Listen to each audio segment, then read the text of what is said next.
राधे सभी को। जय श्री हरि। आज हम सुनेंगे पुरुषोत्तम मास कथा अध्याय 5। नारद जी बोले, हे भगवान भाग, हे तपोनिधे, इस प्रकार अधिक मास के वचनों को सुनकर हरि ने चरणों के आगे पड़े हुए अधिक मास से क्या कहा। श्री नारायण बोले, हे पाप रहित, हे नारद, जो हरि ने मल मास के प्रति कहा वह हम कहते हैं, सुनो। हे मुनि श्रेष्ठ, आपको जो सतकथा हमसे पूछते हैं आप धन्य हैं। श्री कृष्ण बोले, हे अर्जुन, बैकुंठ का वृत्तांत हम तुम्हारे सम्मुख रखते हैं, सुनो। मलमास के मूर्छित हो जाने पर हरि के नेत्र से संकेत पाए हुए गरुड़ मूर्छित मलमास को पंख से हवा करने लगे। हवा लगने पर अधिक मास उठकर फिर बोला, हे विभो, यह मुझको नहीं रुचता है। अधिक मास बोला, हे जगत को उत्पन्न करने वाले, हे विष्णु, हे जगतपते, मेरी रक्षा करो, रक्षा करो। हे नाथ, मुझ शरण आए की आज कैसे उपेक्षा कर रहे हैं। इस प्रकार कहकर कांपते हुए घड़ी घड़ी विलाप करते हुए अधिक मास से बैकुंठ में रहने वाले ऋषिकेश हरि बोले। श्री विष्णु बोले, उठो उठो, तुम्हारा कल्याण हो। हे वत्स, विषाद मत करो। हे निरीश्वर, तुम्हारा दुख मुझको दूर होता नहीं ज्ञात होता है।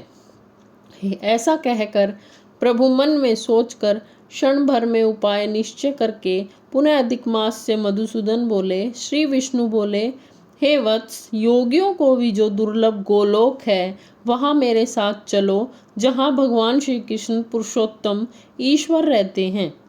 गोपियों के समुदाय के मध्य में स्थित दो भुजा वाले मुरली को धारण किए हुए नवीन मेघ के समान श्याम लाल कमल के सदृश नेत्र वाले, शरद पूर्णिमा के चंद्रमा के समान अति सुंदर मुख वाले, करोड़ों कामदेव के लावण्य की मनोहर लीला के धाम, पीतांबर धारण किए हुए, माला पहने हुए, वनमाला से विभूषित, उत्तम रत्नाभरण धारण किए हुए, प्रेम के भूषण, भक्तों के ऊपर दया करने वाले, चंदन चर्चित सर्वांग, कस्तूरी और केसर से युक्त, वक्ष स्थल में श्री वत्स चिन्ह से सुशोभित, कौस्तुभ मणि से विराजित, श्रेष्ठ से श्रेष्ठ रत्नों के सार से रचित किरीट वाले, कुंडलों से प्रकाशमान रत्नौल के सिंहासन पर बैठे हुए, पार्षदों से घिरे हुए जो है वही पुराण पुरुषोत्तम पर ब्रह्म है।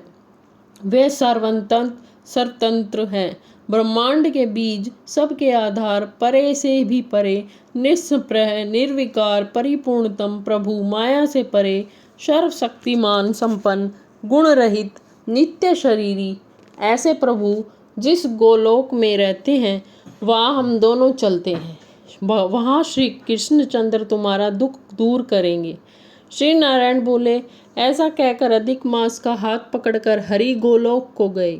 हे मुने, जहाँ पहले के प्रलय के समय में वे अज्ञान रूप से महाअंधकार को दूर करने वाले, ज्ञान रूप मार्ग को दिखाने वाले केवल ज्योति स्वरूप थे, जो ज्योति करोड़ों सूर्यों के समान प्रभाव वाली, नित्य असंख्य और विश्व की कारण थी, तथा उन स्वेच्छा में विभूति की ही वह अतिरेक की चरम सीमा को प्राप्त थी, जिस ज्योति के अंदर की मनोहर 3 लोक विराजित है। हे मुने, उसके ऊपर अविनाशी ब्रह्मा की तरह गोलोक विराजित है। 3 करोड़ योजन का चौतरफा जिसका विस्तार है और मंडलाकार जिसकी आकृति है, लहलाता हुआ साक्षात मूर्तिमान तेज का स्वरूप है, जिसकी भूमि रतन में है, योगियों द्वारा स्वप्न में भी जो अदृश्य है, परंतु जो विष्णु के भक्तों से गम्य और दृश्य है, ईश्वर ने योग द्वारा जिसे धारण कर रखा है, ऐसा उत्तम लोक अंतरिक्ष में स्थित है। आदि व्याधि बुढ़ापा मृत्यु शोक भय आदि से रहित है, श्रेष्ठ रत्नों से विभूषित असंख्य मार्कानों से शोभित है। उस गोलोक के नीचे 50 करोड़ योजनों के विस्तार के भीतर दाहिने बैकुंठ और बाहें उसी के समान मनोहर शिवलोक भी स्थित है।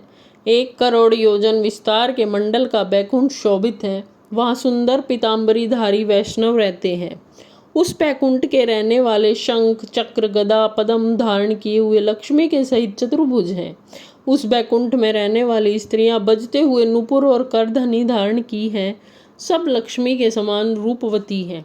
गोलोक के बाएं तरफ जो शिवलोक है उसका करोड़ों योजन विस्तार है और प्रलय शून्य है। सृष्टि में पार्षदों से युक्त रहता है। बड़े भाग्यवान शंकर के गण जहाँ निवास करते हैं। शिवलोक में रहने वाले सब लोग सर्वांग भस्म धारण किए नाग का यज्ञोपवीत पहने रहते हैं।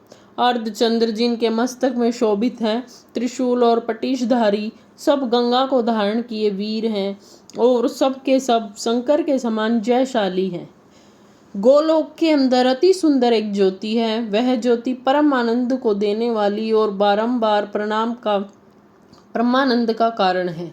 योगी लोग बराबर योग द्वारा ज्ञान चक्षु से आनंद जनक निराकार और पर से भी पर उस ज्योति का ध्यान करते हैं। उस ज्योति के अंदर अत्यंत सुंदर एक रूप है जो कि नील कमल के पत्तों के समान श्याम, लाल कमल के समान नेत्र वाले, करोड़ों शरद पूर्णिमा के चंद्र के समान शोभायमान मुख वाले, करोड़ों कामदेव के समान सौंदर्य की लीला का सुंदर धाम, दो भुजा वाले, मुरली हाथ में लिए, मंद हास्य युक्त, पीतांबर धारण किए, श्री वस्त्र चिन्ह से शोभित, वक्षस्थल वाले, कौस्तुभ मणि से सुशोभित, करोड़ों उत्तम रत्नों से जटित, चमचमाते किरीट और कुंडलों को धारण किए, रत्नों के सिंहासन पर विराजमान, वनमाला से सुशोभित, वही श्री कृष्ण नाम वाले पूर्ण परम ब्रह्म, अपनी इच्छा से ही संसार को नचाने वाले, सबके मूल कारण, सबके आधार पर से भी परे, छोटी अवस्था वाले, निरंतर गोप वेश को धारण किए हुए, करोड़ों पूर्ण चंद्रों की शोभा से युक्त, भक्तों के ऊपर दया करने वाले, निसंप्रह विकार रहित परिपूर्णतम स्वामी, रास मंडप के बीच में बैठे हुए, शांत स्वरूप रास के स्वामी, मंगल स्वरूप, मंगल करने के योग्य, समस्त मंगलों के मंगल, परमानंद के राजा, सत्य रूप, कभी भी नाश न होने वाले, विकार रहित, समस्त सिद्धों के स्वामी, संपूर्ण सिद्धि के स्वरूप, अशेष सिद्धियों के दाता, माया से रहित, ईश्वर गुण रहित, नित्य शरीरी, आदि पुरुष, अव्यक्त, अनेक हैं। नाम जिनके अनेकों द्वारा स्तुति किए जाने वाले, नित्य स्वतंत्र, अद्वितीय, शांत स्वरूप, भक्तों को शांति देने में परायण ऐसे परमात्मा के स्वरूप को शांति प्रिय, शांत और शांति परायण जो विष्णु भक्त हैं वे ध्यान करते हैं। इस प्रकार के स्वरूप वाले भगवान कहे जाने वाले वही एक आनंदगंध श्री कृष्णचंद्र है। श्री नारायण बोले, ऐसा कहकर भगवान सत्व स्वरूप विष्णु अधिक मास को साथ लेकर शीघ्र ही परब्रह्म युक्त गोलोक में चले गए। सुत जी बोले, ऐसा कहकर सत्क्रिया को ग्रहण किए हुए नारायण मुनि के चुप हो जाने पर आनंद सागर पुरुषोत्तम से विविध प्रकार की नई कथाओं को सुनने की इच्छा रखने वाले नारद मुनि उत्कंठा पूर्वक बोले, इति श्री ब्रह्म नारदीय पुरुषोत्तम मास महात्म्ये पंचो अध्याय समाप्तम। जय जय श्री राम।